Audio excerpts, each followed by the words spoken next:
గ్రంథము 2వ అధ్యాయం మొదటి 2 వచనాలు నేనే చదువుతున్నాను, దయచేసి చిత్తగించండి.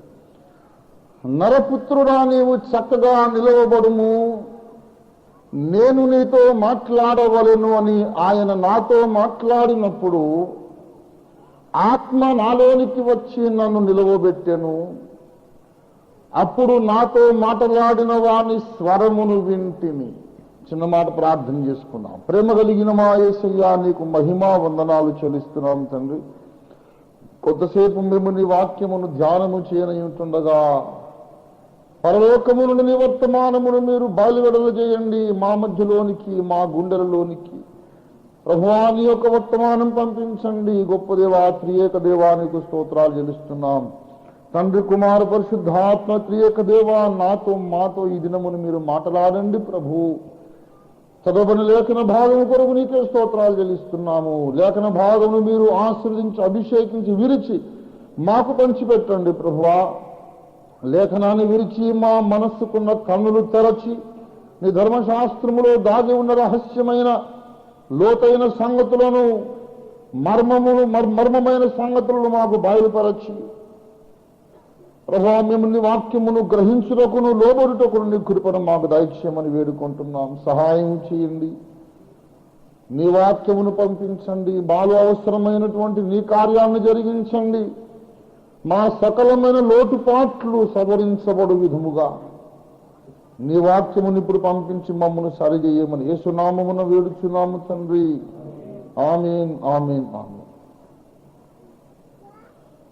ప్రభునందు నాకు అత్యంత ప్రియులారా, ఒకానొక అత్యవసరమైన పాఠమును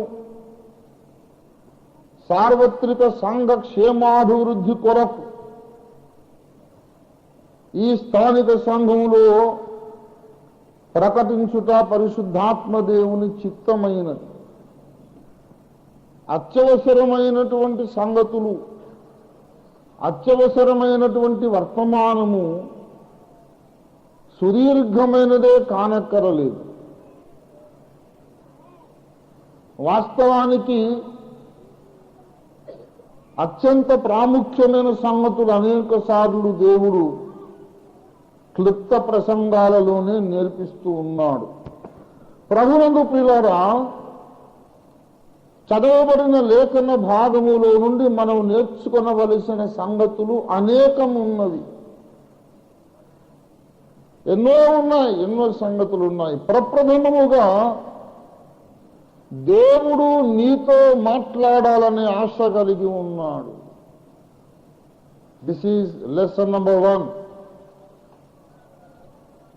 దేవుడు తన బిడ్డలతో మాట్లాడాలి అనే ఆశ కలిగి ఉన్నాడు. ఇది దేవుని కోరిక, దేవుని హృదయ వాంఛ, దేవుని అభీష్టం. చాలా మంది అడుగుతూ ఉంటారు, పాస్టర్ గారు, దేవుడు నాతో మాట్లాడాలంటే నేనేం చెయ్యాలి?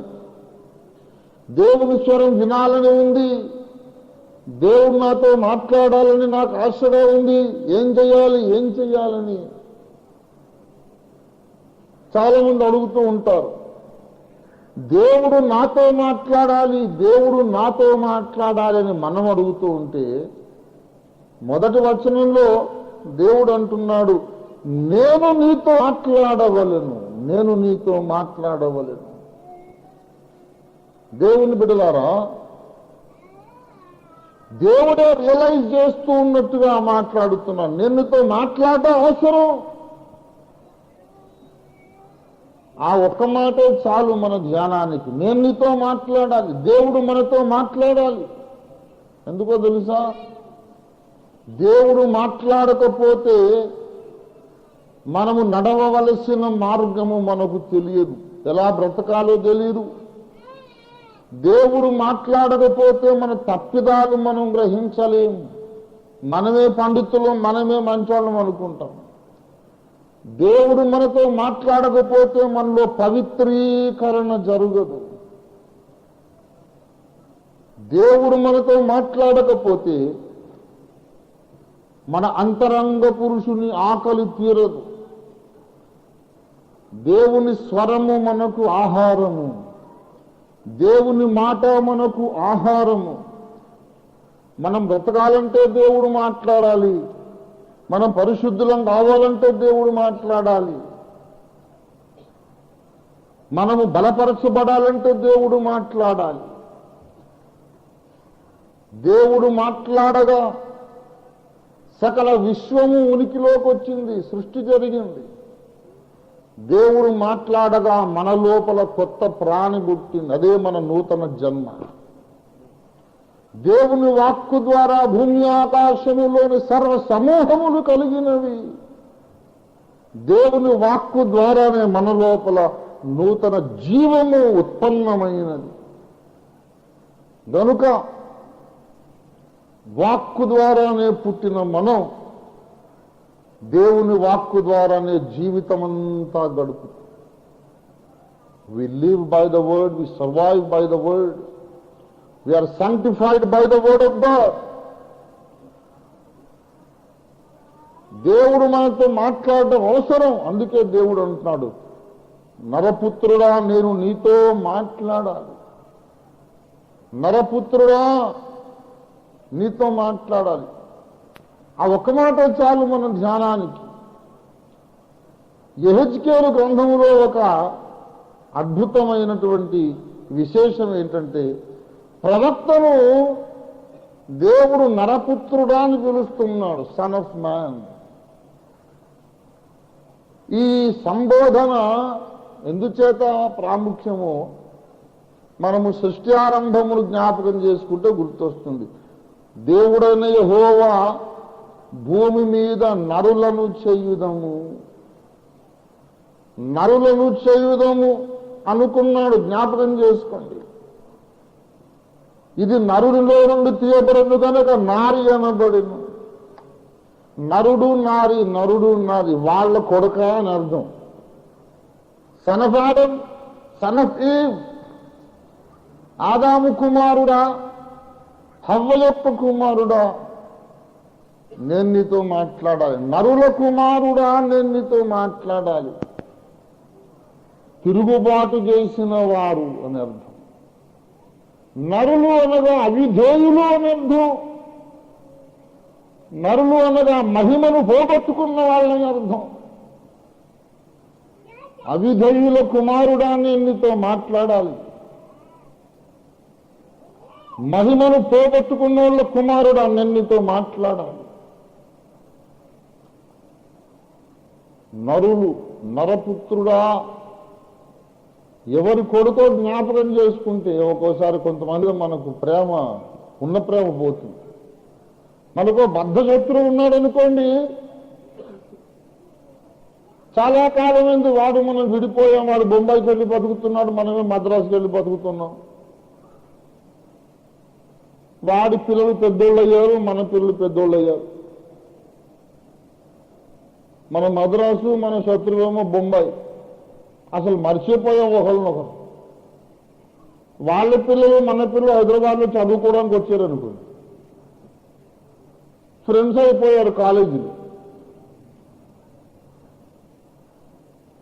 మన పిల్లలు మద్రాసుకు వచ్చేటప్పుడు ఆ బొంబాయి పిల్లలను తీసుకొని వచ్చారు. డాడీ మా ఫ్రెండ్స్ని పరిచయం చేస్తాను. आओ बेटी, बहुत खुशी हुई आपसे मिलके, क्या नाम है आपका, आओ तशरीफ रखो, बैठो, చాలా సంతోషం నువ్వు రావడం, రా బిడ్డ రానైనా కూర్చో. మంచి ఫ్రెండ్స్ సంపాదించేవారు, వాళ్ళ కొడుకును కూడా అభినందించి చాలా సంతోషంగా వాడిని 2-3 రోజులు ఇంట్లో పెట్టుకుని మేపిన తర్వాత సైట్ సీయింగ్, బట్టలు కొనియడం అన్నీ అయిన తర్వాత 4వ రోజు అసలు సంగతి చల్లగా బయటపడింది అనుకోండి, వీడు బొంబాయికి వెళ్ళిపోయాడు, నా శత్రువు యొక్క కొడుకు. అప్పుడు మన ఫీలింగ్ ఎలా ఉంటుందండి? ఒళ్ళంతా తేళ్లు జరులు బాకినట్టు ఉంటుంది. చిచి చిచి చిచి, వాడి కుమారుణ్ణి ఇన్ని రోజులు నా ఇంట్లో పెట్టుకొని మేపాను కదరా, రే దౌర్భాగ్యుడు, ఇంకెవరు దొరకలేదురా నీకు, అంత పెద్ద హైదరాబాద్లో ఇంకా ఫ్రెండ్స్ ఎవరు దొరకలేదా, నా శత్రువు కొడుక దొరికాడా అనాలనిపిస్తుంది. ఫలానా వాళ్ళ పిల్లలు మనకు అన్ని విధాల ద్రోహం చేసి, అన్ని విధాల అన్యాయం చేసి, అన్ని విధాలకు నష్టం చేసిన వాళ్ళ పిల్లలు ఎవరన్నా వస్తే ప్రేమగా కావలించుకుంటామా? అయితే నరపుత్రులను దేవుడు హత్తుకొనుట, కౌగలించుకొనుట అటువంటి విచిత్రమైన కార్యం. నరపుత్రుడా, నేను నీతో మాట్లాడాలి. దేవుడు మన ఆరిజిన్ మరచిపోయి ప్రేమించట్లేదండి, మన ఆరిజిన్ జ్ఞాపకం ఉంచుకొని ప్రేమిస్తున్నాడు. That's what makes him so wonderful. మనం ఎక్కడి నుంచి వచ్చామో మరచిపోయి తెలియక ప్రేమించడం కాదు. దేవుని మీద తిరుగుబాటు చేసి విశ్వములో దేవునికి అవమానం తెచ్చిన వాళ్ళ పిల్లలారా, నేను నీతో మాట్లాడాలి అంటున్నాను. దేవుని స్తోత్రం కలుగునుగా. నేను నీతో, I am the holy God must speak to you, a sinner. పరిశుద్ధుడమైన నేను పాపివైన నీతో మాట్లాడాలి. What unmatched love, matchless love. నేను నీతో మాట్లాడాలి, నేను నీతో మాట్లాడాలి, అది దేవుని ఆశ. రెండో సంగతి, నేను నీతో మాట్లాడాలి అని దేవుడు ఆశపడుతున్నాడు. కానీ ఎంత ఆశ ఉన్నా అందరితో ఆయన మాట్లాడడు. He wants to speak to each and every one of us. ప్రతి ఒక్కరితోనూ మాట్లాడాలని ఆశ ఉంది, కానీ అందరితో మాట్లాడడు. I'm speaking as clearly as I can. ఒక కండిషన్ చెప్తాడు, నరపుత్రుడా, నేను నీతో మాట్లాడాలి, నీవు చక్కగా నిలబడు. మాట్లాడాలని ఉంది, కానీ మాట్లాడలేకపోతున్నా. నువ్వు నిలబడ్డ విధానం సరిగాలేదు. మాట్లాడాలని ఉంది, కానీ మాట్లాడలేకపోతున్నాను. నీ బ్రతుకు సరిగా లేదు. నీతో మాట్లాడాలని ఉంది, కానీ నేను మాట్లాడలేకపోతున్నాను. నీ జీవితంలో వంకర టింకర ఉంది. నరపుత్రుడా, నీతో మాట్లాడాలి, నువ్వు సరిగా నిలబడు. అంటే ఎట్లా నిలబడితే నీరం పోయింది లేదయ్యా, మాట్లాడు. నా చెవులు బాగానే పనిచేస్తున్నాయి, మాట్లాడరాదు. వింటాను, పడుకొని వింటా, కూర్చొని వింటాను, తల కిందలో శీర్షాసనం వేసి వింటా, పిల్లి మోకలు వేస్తూ వింటాను.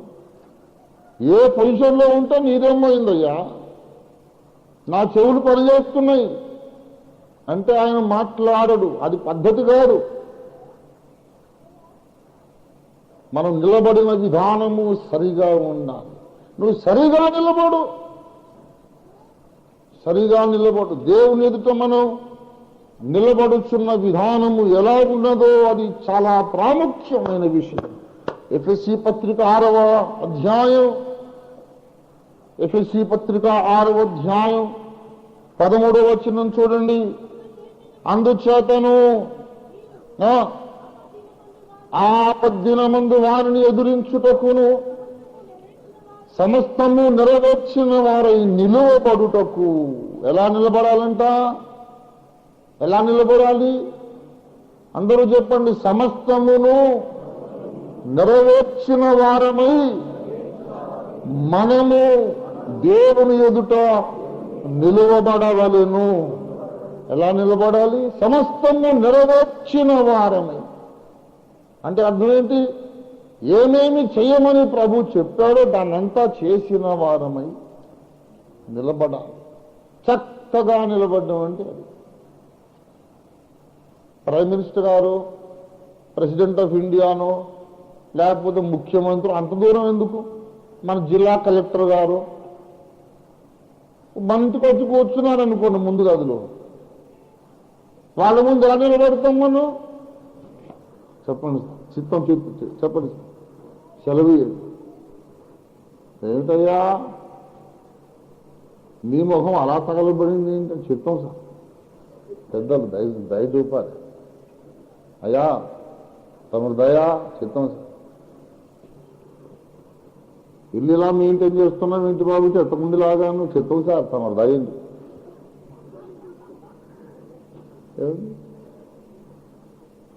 పెద్దవాళ్ళ ముందు ఎంత మర్యాదగా నిలబడతాం.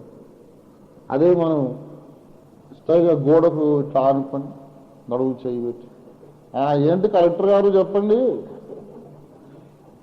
అని అంటామా? ఇంటికి ఒక పోలీస్ సబ్ ఇన్స్పెక్టర్ వచ్చినా సరే మనం అలాగా నేను కూడా ఎవరైనా వాక్యం డౌట్లు ఎవరన్నా అడిగేవాళ్ళు పడుకొని బోర్లో పడుకొని ఏదో మామూలుగా ఒక టైం పాస్ కొరకు అడిగినట్టుగా అడిగితే నేను చెప్పను, నాకు తెలియదు అనేస్తాను, ఇది టైం కాదు అనేస్తాను. లేకపోతే మరీ దగ్గర వాడైతే తిడతాను. అందరినీ తిట్టాను నేను, నా సొంత వాళ్ళు అనుకుంటే తిడతాను. లే సరిగా కూర్చో, బుద్ధి లేదు. ఏంటో వాక్యం అడుగుతున్నావు పడుకొని అడుగుతావా? లే సరిగా కూర్చో, కుదురుగా కూర్చో, భయం లేదు ఒంట్లో. చెప్పన్నయ్యా చెవులు పని చేస్తున్నాయి, ఈ పని చేయకుండా చేస్తాను, నాకు తిక్కరేగిందండి, సరిగా కూర్చో అని కోపడతాను. దేవుని బిడ్డలారా, దేవుని సన్నిధిలో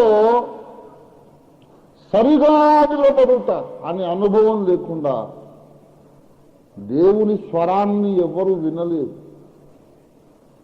దేవుడు నాతో మాట్లాడాడు, దేవుడు నాతో మాట్లాడాడు. దినకరన్ గారు 79వ సంవత్సరంలో ప్రసంగం చేశారు, నాకు బాగా జ్ఞాపకం.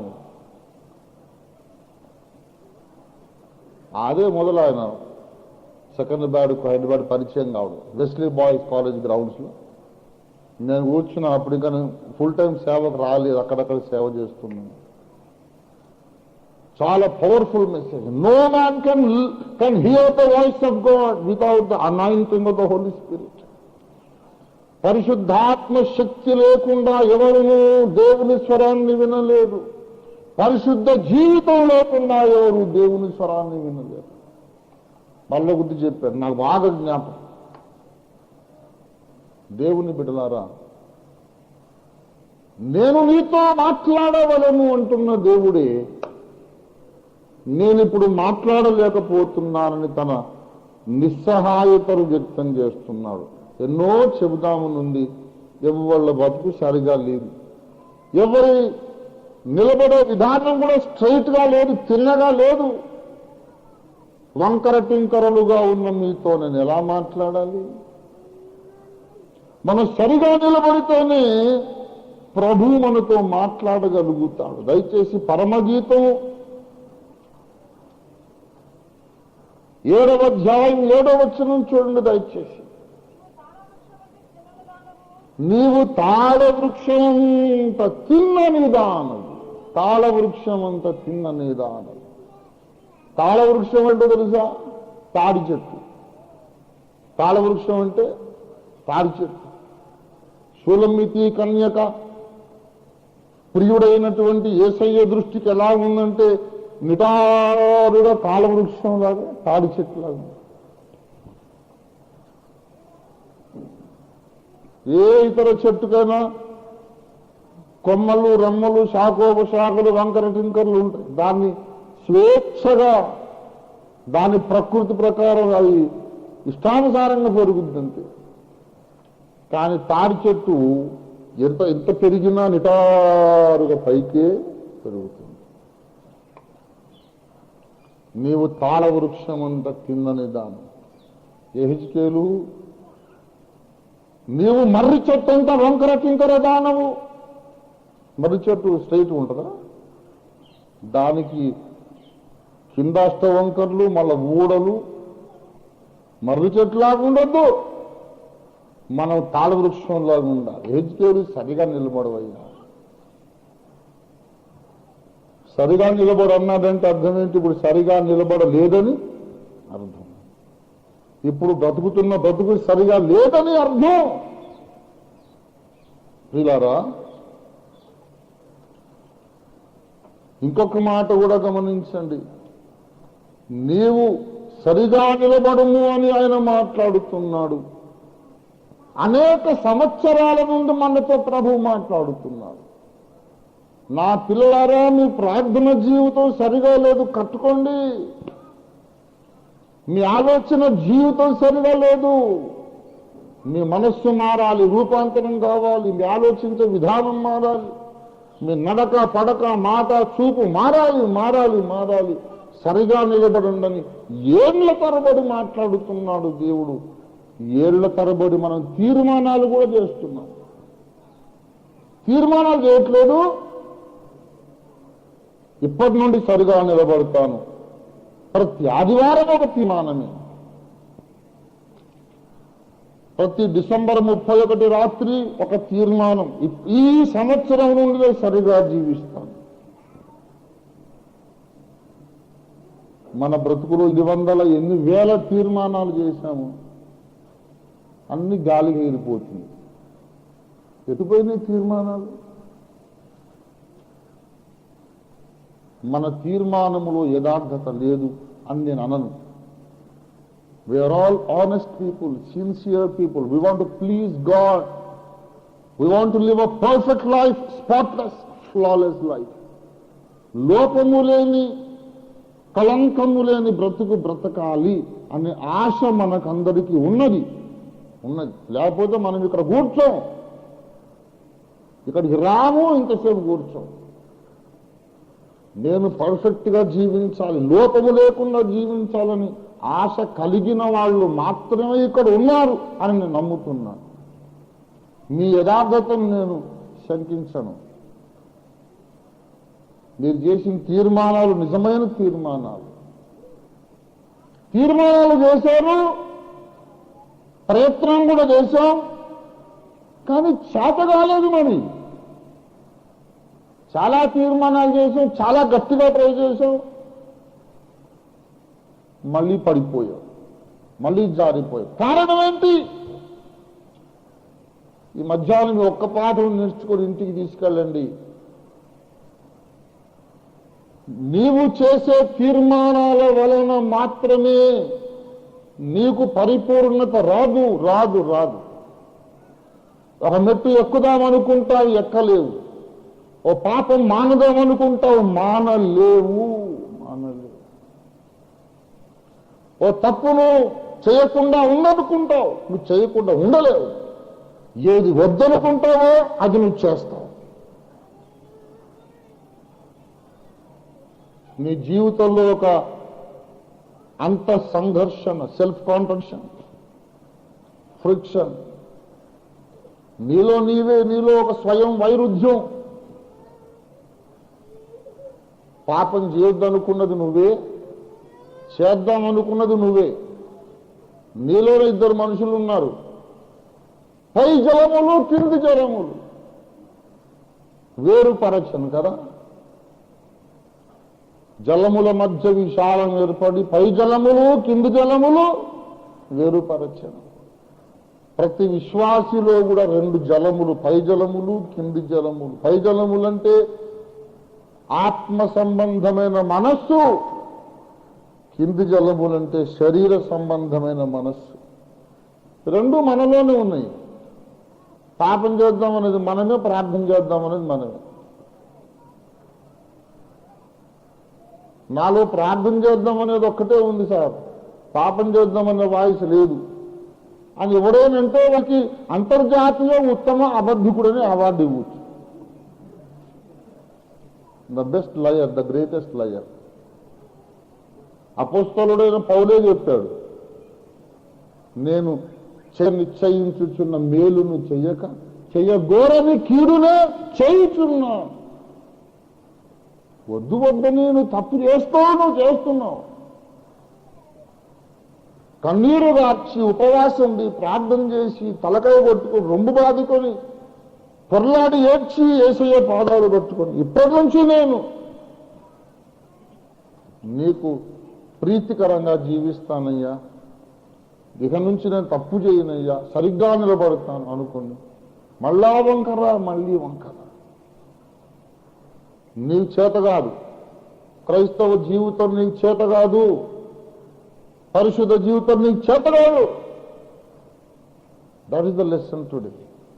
నీకు చేత కాదు, సరిగా నిలబడు అని ఏ ప్రభు నీతో మాట్లాడాడో ఆ ప్రభు దిగి వచ్చి నిన్ను నిలబెడితేనే నువ్వు సరిగా నిలబడగలుగుతావు.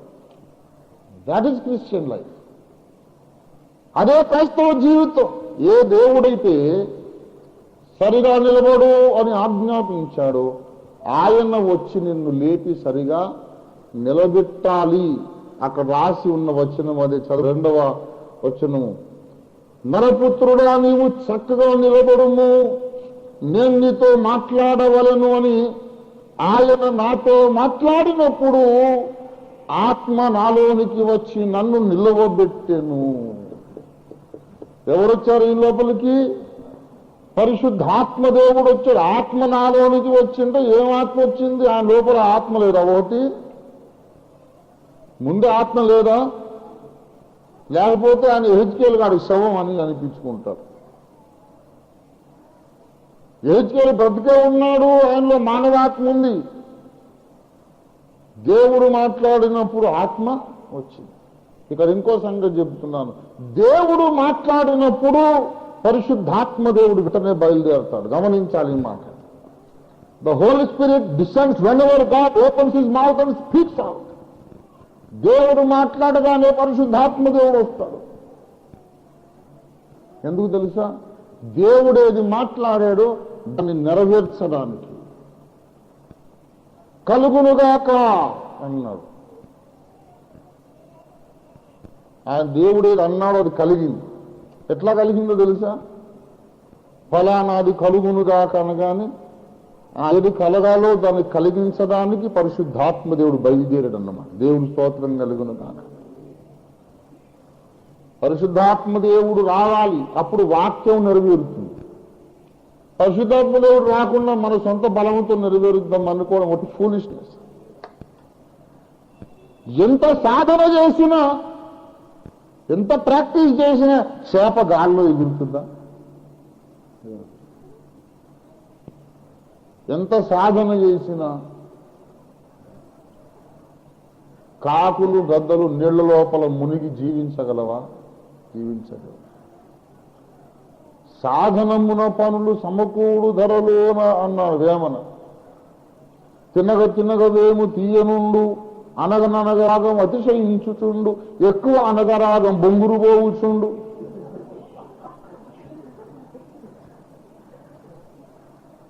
అనగననగా రాగము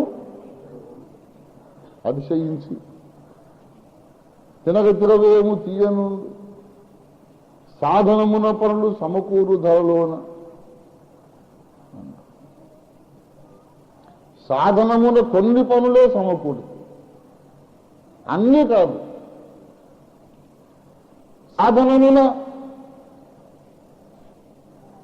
కుక్క మ్యావ్ మ్యావ్ అనగలదా? ఎంత సాధన చేసినా పిల్లి భౌ భౌ అనగలదా? అనదు. దాని భౌభవం నేర్పించినా సరే అది మ్యావ్ మ్యావ్ అన్నట్టే ఉంటుంది. ఏమండి?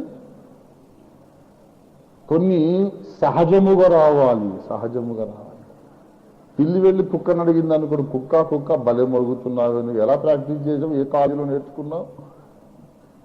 ఆ స్కూల్లో నన్ను కూడా నేను కూడా చేరుతాను, నేను కూడా నేర్చుకుంటాను. అంటే స్కూల్లో చేరితే వచ్చేది కాదు, రక్తంలో రావాలి. దేవుని స్తోత్రం కలుగును గాక. హల్లెలూయా. కొన్ని నేర్చుకుంటే వచ్చే చదువులు ఉన్నాయి, ఎంత నేర్చుకున్నా రాని చదువులు కూడా ఉన్నాయి. సాధన మొత్తం టోటల్గా వేస్ట్ అని నేను చెప్పట్లా, సాధన చేయాల్సిందే. కానీ కొన్ని చోట్లే పనికి వస్తుంది, కొన్ని చోట్ల పని రాదు. అసలే సాధించదు. This is something you can never achieve by your own effort. ఎంత ప్రయత్నం చేసినా ఆత్మీయ పరిపక్వత రాదు. దేవుని మాట మనలో నెరవేరాలంటే మన శక్తి చాలదు. మోసేలాగా నేను ప్రార్థించాలని ఆశపడి యోనాలాగా నిద్రపోతుంటాడు. మోసేలాగా ప్రార్థించాలని సీనాయి కొండ మీదకి ఎక్కి యోనాలాగా 40 రాత్రములు దొరకబెట్టి పడుకొని వస్తాం. ఏమైపోయిందయ్యా మోసే సంగతి అంటే అది ఏంటో బ్రదరు, నిజంగా దేవుని సన్నిధిలో ఉండే మహిమ అండి. అదేంటో కానీ అంతసేపు రాని నిద్ర మోకరించగానే జమ్ముని ముంచుకొస్తుందండి. అదేంటో కానీ దేవుని సన్నిధిలో చాలా మహిమ ఉందండి బ్రదరు. అంటే దేవుని సన్నిధిలోకి వెళ్ళేసరికి అన్ని సమస్యలు పటాపంచలు. ఊరికే ఇంట్లో నులక మంచంలోనో ఫోన్ బెడ్లో దొర్లితే ఎంత దొరికినా సరే ప్రాబ్లమ్స్ అన్నీ గుర్తొస్తూ ఉంటాయి. అది దేవుని సన్నిధి అనుకోండి, ఏ ప్రాబ్లం ఉండదు.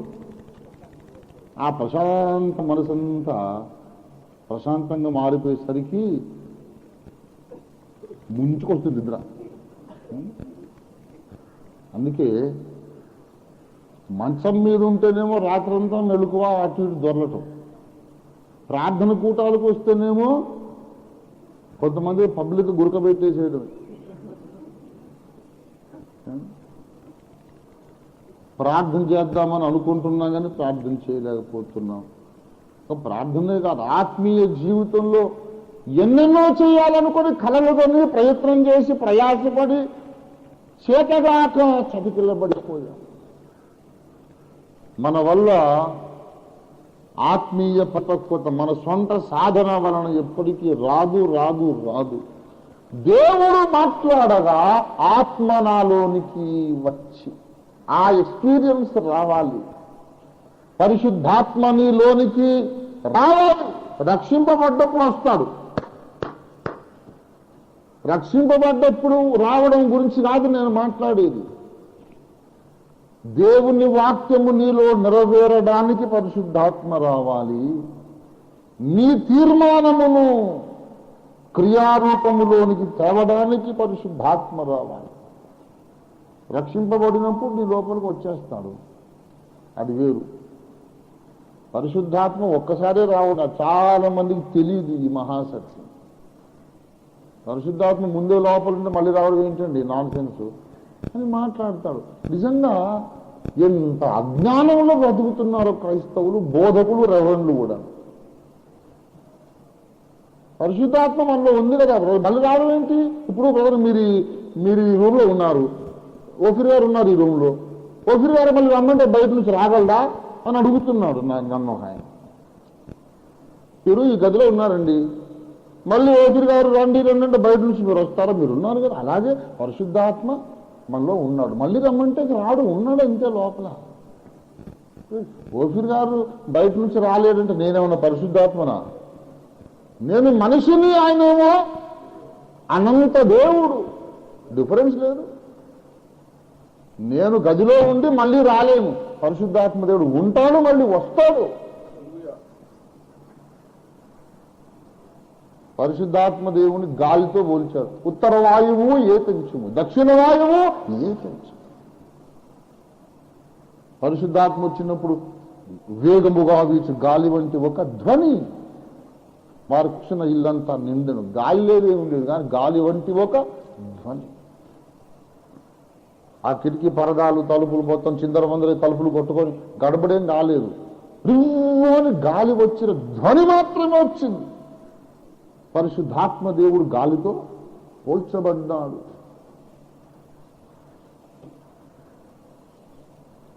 గాలి కరెంట్ ఆఫ్ అయింది అనుకోండి, ఫ్యాన్లన్నీ బంద్ అయిపోతుంది కదా, ఫ్యాన్లన్నీ బంద్ అయిపోతుంది. ఇంట్లో కిటికీ ప్రక్కన పడుకున్నాం, అబ్బా అని అపసోపాలు పడి అస్సలు గాలి లేదేంట్రా, గాలి అస్సలు లేదేంటి అని విసనకర్ర విసురుకొని, న్యూస్ పేపర్ విసురుకొని, అయ్యో విసనకర్రలు, అయ్యో నాయన ఇంట్లో 8 మంది ఉన్నారు, 5 విసనకర్రలు ఉన్నాయి డాడీ, తలా విసనకర్ర ఒకరు వేసుకుంటున్నారు. లేదు ఇంట్లో విసనకర్ర లేదు. విసనకర్ర లేదా? చపాతీలు కాస్త ఎండిపోయి గట్టిపడ్డుతున్నాయి, తీసుకురాం. ఏదో ఒకటి మరి ఏం చేస్తా, గాలి లేదు. మరి విసనకర్ర లేకపోతే న్యూస్ పేపర్ లేకపోతే కనీసం ఎండిపోయిన చపాతీ అని కనీసం ఏదో. ఏంటి నాయన ఇంత అపశోపాలు పడుతున్నారు? గాలి లేదు, గాలి లేదంట. గాలి లేదా? ఇదేం తీసి బతుకుతున్నాడు మరి? గాలి లేదా? శుభ్రంగా బతుకుతున్నాడు, గాలి పీల్చి. గాలి లేదు, అది గాలి. సరే, ఈ లోపల అపసోపాలు పడి ఇబ్బంది పడి ఇంత లోపల కిటికీ ప్రక్కనే మంచం ఉంది. మంచం మీద పడుకొని ఇంత లోపల కిటికీలోంచి చల్లటి పిల్లగాలు అట్లా వచ్చి వేసవి కాలం మధ్యాహ్నం చక్కటి గాలి ఒంటిని తాకింది అనుకోండి, ఎంత హాయి. అబ్బా, ఇంత మంచి గాలి వచ్చిందిరా. ఏమొచ్చిందంట? గదిలోకి గాలి వచ్చింది. ఇంతసేపు గాలి లేదా గదిలో? గదిలో గాలి ఉంది కానీ మళ్ళీ గాలి. అలాగే పరిశుద్ధాత్ముడు ఉంటాడు కానీ మళ్ళీ వస్తారు, రావాలి, ప్రతిరోజు రావాలి. దేవుడు స్తోత్రం కలుగుతుంది నాకు. ప్రతిరోజు పరిశుద్ధాత్మ రావాలి మన లోపలికి. నువ్వు ప్రసంగం విన్నప్పుడల్లా పరిశుద్ధాత్మ నీలోనికి రావాలి. నువ్వు తీర్మానం చేసినప్పుడల్లా పరిశుద్ధాత్మ నీలోనికి రావాలి. నువ్వు ఒక పై మెట్టు మీదకి ఎక్కడానికి ప్రయత్నం చేసినప్పుడల్లా పరిశుద్ధాత్మ రావాలి. వస్తేనే నీలో ఏమన్నా కార్యం జరిగేది. దేవుడు మాట్లాడాడు, నేను ట్రై చేశాను అంటే సరిపోదు. దేవుడు మాట్లాడాలి, నేను ప్రయత్నించాలి. పరిశుద్ధాత్మ నాలోనికి ప్రవేశించి దేవుడు మాట్లాడినట్లు నన్ను నిలబెట్టాలి. దేవుని స్తోత్రం కలుగునుగా. పరిశుద్ధాత్మ మనలోనికి వచ్చి ఒక అడుగు పైకి వేయించాలి, ఒక అడుగు ముందుకు వేయించాలి, ఒక మెట్టు పైకి ఎక్కించాలి. పరిశుద్ధాత్మ మీద ఆధారపడినంత కాలమే నీవు క్రైస్తవ జీవితం జీవించగలవు. పరిశుద్ధాత్మ మీద ఆధారపడినంత కాలమే నీవు అడుగు ముందుకు వేయగలవు, ఎదుగగలవు, నేర్చుకోగలవు, పెరగగలవు. పరిశుద్ధాత్మ సహాయము లేకుండా మనం ఒక్క అడుగైనా ముందుకు. క్రైస్తవ జీవితం అనగా అర్థం ఏంటంటే, దేవుడిచ్చిన ఆజ్ఞ ప్రకారం దేవుడు మనలోనికి వచ్చి మనలను జీవింప చేయడమే క్రైస్తవ జీవితం. క్రైస్తవ జీవితం అనగా దేవుని కొరకు మనం బ్రతికేది అని చాలా మంది అనుకుంటున్నారు. తప్పు, తప్పు నాయన. నా చిట్టు తమ్ముళ్ళు, చిట్టు చెల్లెళ్ళు ఆ ఉద్దేశం మానుకోండి. యోహా కూడా పత్రిక రాస్తున్న చిన్న పిల్లలారా అన్నారు. So many Christians are spiritual babes. కాలమును బట్టి చూస్తే పెద్దోళ్ళు కావాలి, బోకులు కావాలి, కానీ ఇంకా మీరు పసిపిల్లలై ఉన్నారు. That's a very childish thought that you can live a Christian life for God. That's a childish thought. ऐसा हरगिज नहीं हो सकता. You cannot live Christian life. Don't try. క్రైస్తవ జీవితం అనగా మనము దేవుని కొరకు, క్రీస్తు కొరకు జీవించేది కాదు. క్రీస్తు వచ్చి నాయము మనయందు నీయందు జీవించేదే క్రైస్తవ జీవితం. Christian life is Christ's life manifest in the believer. Christian life is the life of Christ himself manifesting in the believer. క్రీస్తు యొక్క జీవము మనయందు ప్రత్యక్షం కావడమే క్రైస్తవ జీవితం. 2వ కొరింథీ పత్రిక 4వ అధ్యాయం దయచేసి 10వ వచనం నుంచి త్వర 2-3 నిమిషాలు ముగించేద్దాం.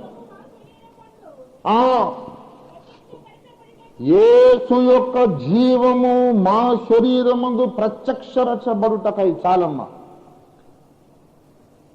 ప్రత్యక్షపరచబడుట. ఏం ప్రత్యక్షపరచబడుతోంది? యేసు యొక్క జీవం. ఆయన మనుషుల దయలో, దేవుని దయలో వర్ధిల్లాడు, దేవుని చిత్తము జరిగించాడు, లేఖనాలు నేర్చాడు. ఈయన నా ప్రియకుమారుడు అని సాక్ష్యము పొందాడు. ఈయన యందు నేను ఆనందించుచున్నాను అనే సాక్ష్యం తండ్రి నుండి పొందాడు. ఏ జీవము కలిగి యేసు పరమ తండ్రి యొక్క సాక్ష్యము, ఆమోద ముద్ర పొందాడు. ఆ యేసు యొక్క జీవం నీలో నాలో ప్రత్యక్షము కావడమే క్రైస్తవ జీవితం. ఆ అనుభవానికి రండి. Don't keep on trying to live a life of a higher order, higher holiness, better Christian life. You will keep on failing. No matter how you try, you still will fail, inevitably. మనము జీవించగలిగితే, మనము యేసు యొక్క జీవాన్ని మనం అనుకరించగలిగితే పరిశుద్ధాత్మ దేవుడు ఇవ్వనక్కర్లేదు. You will live a life like Christ, only Christ lives in you. యేసు యొక్క జీవము మాలో ప్రత్యక్షమగుట, ఆ అనుభవాన్ని గూర్చే గలతీ పత్రిక 2వ అధ్యాయం 20వ వచనంలో చెప్పాడు. మరొకసారి చదువుదాం. ఇకను జీవించువాడను నేను కాను, క్రీస్తే నాయందు జీవించుచున్నాడు. క్రీస్తు వచ్చి నాలో జీవించడం, ఈ కాన్సెప్ట్ ఉంది హిందూ మిథాలజీ అండ్ ఫిలాసఫీలో, హైందవ పురాణాలలో, ధర్మశాస్త్రాలలో. ఇదిగో ఈ కాన్సెప్ట్ ఉంది, భావన. ఒకడు పోయి ఇంకోటి లెవెల్ బతకడం. దీన్ని ఏమంటారంటే పరకాయ ప్రవేశం. పరకాయ ప్రవేశం. ఓ చిలక చచ్చిపాడు ఉంది. యోగీశ్వరుడు ఏం చేస్తాడంటే ప్రక్కనే పడుకొని శవాసనం వేసి మెల్లిగా ఈ భౌతిక శరీరాన్ని వదిలేసి వాడు వెళ్ళిపోయి ఆ చిలక లోపల దూరుతాడు. అంతసేపు చచ్చిపోయిన చిలక రెక్కలు అల్లార్చుకొని లేచి గాల్లోకి ఎగిరిపోతుంది. అసలు ఎగురుతున్న వాడు ఎవరు? చిలక కాదు, యోగీశ్వరుడు ఎగురుతున్నాడు. ఎక్కడో రాజుగారి భవనంలోకి వెళ్ళాలి, అక్కడ రహస్యాలు చూసి రావాలి. వీడు మనిషిగా వెళ్తే వెళ్ళనివారు భటులు. అందుకే చిలక శరీరంలోకి దూరి వెళ్తాడు. చిలక వచ్చింది అనుకుంటారండి రాజభటులు, కానీ వచ్చింది యోగీశ్వరుడు. చిలకాను భలే వెళ్ళావు, గుర్తు తీసుకొచ్చావి అని మనం అంటే, పిచ్చిమొహమా నేను వెళ్తావేంటి, బ్రతుకుదాను నేను కాదు, యోగీశ్వరుడే నా యందు ఎగురుచున్నాడంటే. పరకాయ ప్రవేశం. ఒకటెళ్ళి ఇంకోటి శరీరంలో దూరడం, బ్రతకడం. క్రైస్తవ జీవితం అంటే యేసునాథుడు విశ్వాసి లోపలికి చేరే పరకాయ ప్రవేశమే క్రైస్తవ జీవితం. Let Christ enter in to your body and live through you. అప్పుడే నువ్వు సైతానుకు కొరకరాన్ని కొయ్యవేయటం. నిన్ను వాడు ఏమి చెయ్యలేడు. నువ్వు పూనుకున్న ప్రతి పనిలో విజయం సాధించి తీరతావు. దేవుడి స్తోత్రం కలిగి ఉండగా నీ మీద ఏ పాపాలు పట్టు దొరకదు, సైతానికి పట్టు దొరకదు, చేతబడులు నిన్నేం చేయలేవు, మంత్ర విద్యలేమి చేయలేవు. ఎందుకంటే అన్ని శక్తుల మీద అధికారం పొందిన క్రీస్తు నీలో జీవించుచున్నాడు. దేవుని స్తోత్రం కనుక పౌలు జీవించింది యేసునాథుని పరకాయ ప్రవేశ జీవనం. పౌలు కాదు, ఆయన బతుకుతున్నాడు. పిచ్చోళ్ళారా, నేను కాదన్నాడు. దేవుని స్తోత్రం కలుగునుగాక. హల్లెలూయా.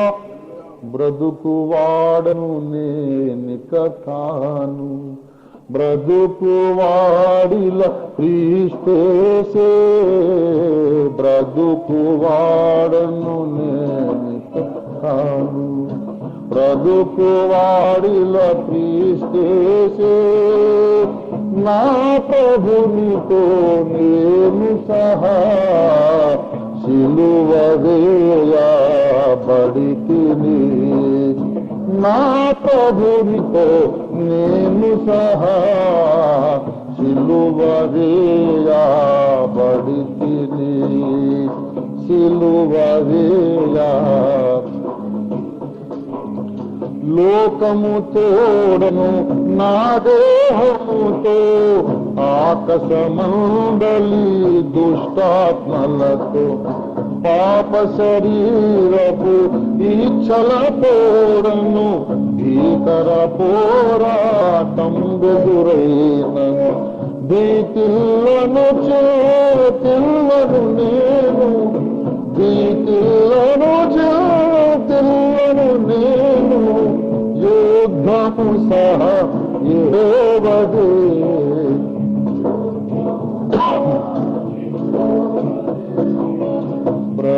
బ్రతుకువాడను నేనిక,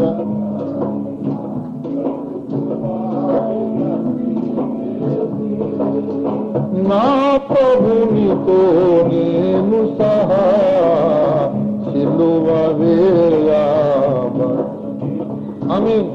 నా ప్రభునితో నేను సహా బడితిని సిలువ. దావీదు గొలియాతు మీదకి యుద్ధానికి బయలుదేరి ఏమంటాడంటే, యుద్ధము యెహోవాది. అదే బయలుదేరిందేమో నువ్వు, యుద్ధం యెహోవాది అంటావా? మేమందరం పిచ్చోళ్ళం అనుకున్నావా? యెహోవాది యుద్ధం అయితే నువ్వు ఇంట్లో కూర్చోము. నువ్వు ఎందుకు వచ్చావు యుద్ధరంగానికి?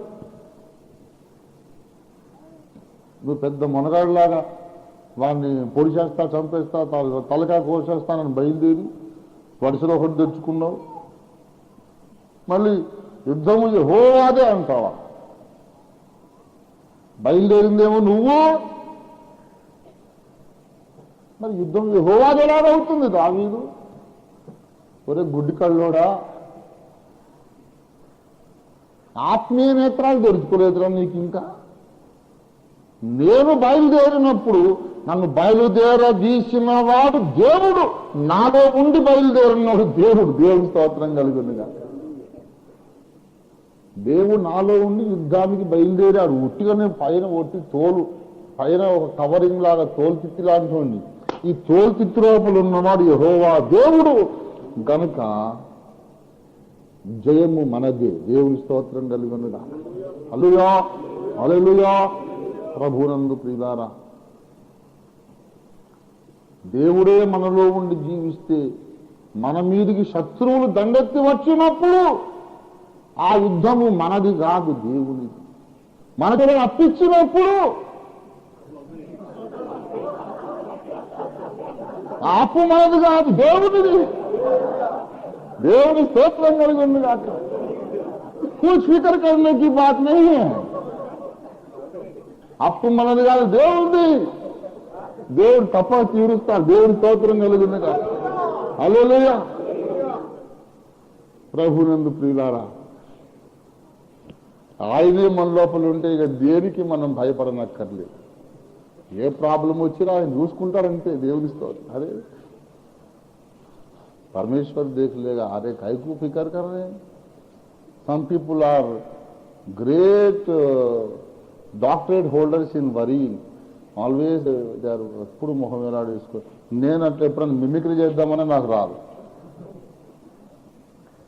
నిన్న లక్ష్మణ్ అయ్యగారు ఇన్ని వయసు పెట్టుకొని ఇంత నవ్వుతా, మీరు ఎలాగుంటారు అయ్యగారు అని అడుగుతున్నారు. అసలు నేను అడగాలనుకో, మీరు నవ్వకుండా మీరు ఎలా ఉండగలుగుతున్నారు అయ్యగారు?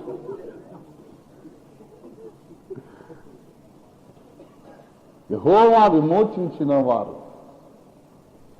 ఆనందగానములతో సియోనుకు వచ్చినప్పుడు వారి నాలుగు ఆనందగానములతో నిండి ఉండను.